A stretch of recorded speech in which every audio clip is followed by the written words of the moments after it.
આજના વિડીયોમાં એવા ઉપયોગી આઈડિયા શેર કરીશ કે તમારા ઘણા બધા કામ સરળ થઈ જશે, મહેનત અને સમય પણ બચશે. તો ચાલો વિડીયોને સ્ટાર્ટ કરીએ.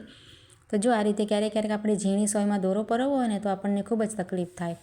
ત્યારે આપણે ઘરમાં કોઈ હાજર ન હોય તો આપણે બીજાની મદદ પણ ન લઈ શકાય અને આ રીતે આપણે ચશ્મા વગર દોરો પણ ન પરોવી શકાય. તો તેના માટે આપણે શું કરવાનું, તમને સરસ ટિપ્સ બતાવું છું. તમે 1 સેકન્ડમાં જ દોરો પરોવી લેશું.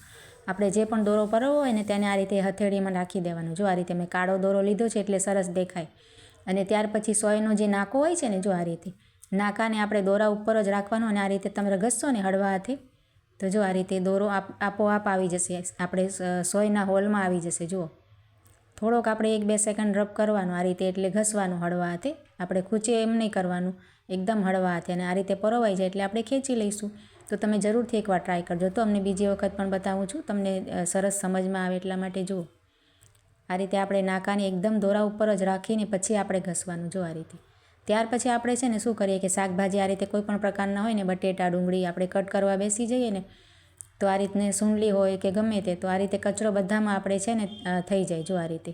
અને આપણી મહેનત અને સમય બંને ખરાબ થાય. તો આપણે આ રીતે નહીં કરવાનું. તમારે આ રીતે કોઈ પણ સૂંડી કે વાસણ તમે જે પણ લીધું હોય ને તેને આપણે છે ને એક કોથળી આ રીતની તો આપણી પાસે હોય જ છે ને. જો આ રીતે શાકભાજીમાં આવતી હોય છે અને કરિયાણામાં પણ ઘણી બધી ભેગી થતી હોય છે. તો આપણે કોઈ પણ સૂંડલી પર કે વાટકા પર આ રીતે કોથળીને પરોવી દઈશું તો જો સરસ આવી જશે. અને આપણે 2 ફાયદા થાય. આ રીતે કચરો પણ આપણે છે ને ડાયરેક્ટ આની ઉપર જ આપણે નખાઈ. જુઓ, અને આપણે શાકભાજી રાખવા માટે છે ને આપણે અલગથી વાસણ પણ ન લેવું પડે. એક જ વસ્તુમાં આપણે 2 કામ થઈ જાય. આ રીતે કચરો આપણે આમાં ભરી કોથળીમાં નાખતા જઈશું અને આપણે કટ કરતા જવાનું. અને ત્યાર પછી કોથળીને કાઢી અને આપણે ડસ્ટબિનમાં ડાયરેક્ટ એડ કરી દેવાની. તો ખૂબ જ સરસ ટિપ્સ છે, એકવાર જરૂરથી ટ્રાય કરજો. ત્યાર પછી જો આ રીતે આપણે ડસ્ટબિનમાં શું કરીએ, રોજ આ રીતે આપણે કોથળીઓ પહેરાવી અને આપણે કચરો નાખવા જઈએ એટલે આપણે આ કોથળી આ રીતે કાઢવી પડે ને રોજ નાખવી પડે. તો આપણે ક્યારેક આપણી પાસે ફ્રી હોય અને ટાઈમ ઘણો હોય ને સાંજના ટાઈમે કે આ રીતે, તો આપણે શું કરાય, એકસાથે તમે ઘણા બધા દિવસની, 1 અઠવાડિયાની કે કોથળી તમે આ રીતે ડસ્ટબિન ઉપર એક જ વારમાં પહેરાવી શકશો. તેના માટે છે ને શું કરવાનું, આ રીતે ડોલ આપણે ઊંધી કરી દેવાની. તમારે ગમે એટલી નાની મોટી ડસ્ટબિન હોય ને તેને આ રીતે ઊંધી રાખવાની અને કોથળીને આ રીતે તમારે એક કોથળીને આ રીતે પહેરાવી દેવાની. જો આ રીતે સરસ રીતે. અને ત્યાર પછી બીજી આપણે કોથળી પહેરાવી દેવાની. આ રીતે તમારે જેટલી પણ પહેરાવી હોય ને, અઠવાડિયાની કે 10-15 દિવસની, તો આ રીતે તમારે એકસાથે એક કરીને આ રીતે પહેરાવી દેવાય. જો ઊંધી ડોલ કરીને. તો અહીંયા છે ને મેં 2 પહેરાવી છે, હજી 3 તમને પહેરાવીને તમને બતાવું છું હું કે કઈ રીતે આપણે કરવાનું. તો જો આ રીતે 3 કોથળી મેં પહેરાવી દીધી. ત્યાર પછી આપણે આ રીતે થઈ જાય ને એટલે ત્યાર પછી આપણે શું કરવાનું કે આપણે જે ડબલ સાઈડ ટેપ તો આપણી પાસે ઘરમાં આપણે રાખીએ છીએ ને તે આપણે લઈ લેવાની.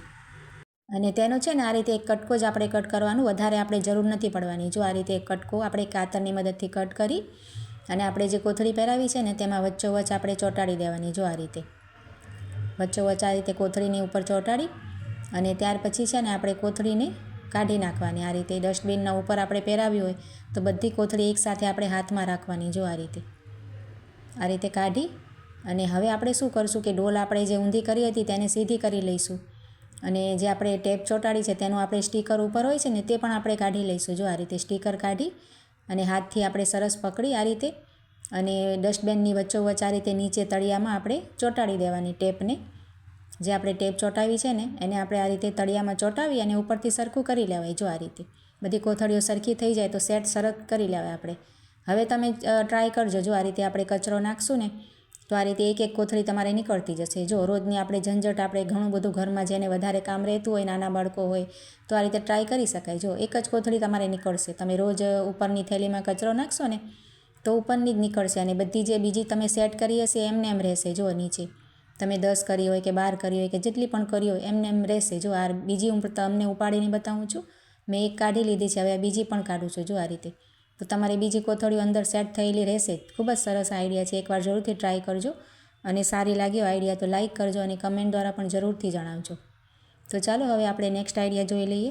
તો આ રીતે આપણે મમરાના મોટા પેકેટ લાવતા હોઈએ ને તો આપણે આટલું બધું મોટું આપણી પાસે ક્યારેક કન્ટેનર ના હોય ભરવા માટે, તો આપણે શું કરાય, તેને છે ને પેક કરી લેવાય. જેટલા પણ આપણે વપરાશમાં લીધા હોય, બાળકો માટે સેવ મમરા બનાવ્યા હોય કે કંઈ પણ નાસ્તા માટે, અને ત્યાર પછી આ રીતે ગેસ ઉપર ચમચી કે છરી આ રીતે ગરમ કરી લેવાય. મેં અહીંયા છરી લઈ લીધી છે. તો સરસ ગરમ કરી અને તમે આ રીતે એને ચોંટાવશો ને, પટ્ટી ઉપર સરસ પ્રેસ કરશો ને તેની કિનારી ઉપર, તો તમારે મમરાની થેલી એમને એમ પેક થઈ જાય. જો આ રીતે તેને ટીંગાડવાનું પણ હોય છે નાખું, તો ક્યાંય પણ ખીલીમાં ટીંગાડી શકાય અને મોટા વાસણમાં પણ કબાટમાં રાખી શકાય. જો આ રીતે ભરવાની ઝંઝટ નહીં થાય તમારે. ખૂબ જ સરસ આઈડિયા છે. જરૂરથી ટ્રાય કરજો અને સારું લાગે તો લાઇક કમેન્ટ કરજો.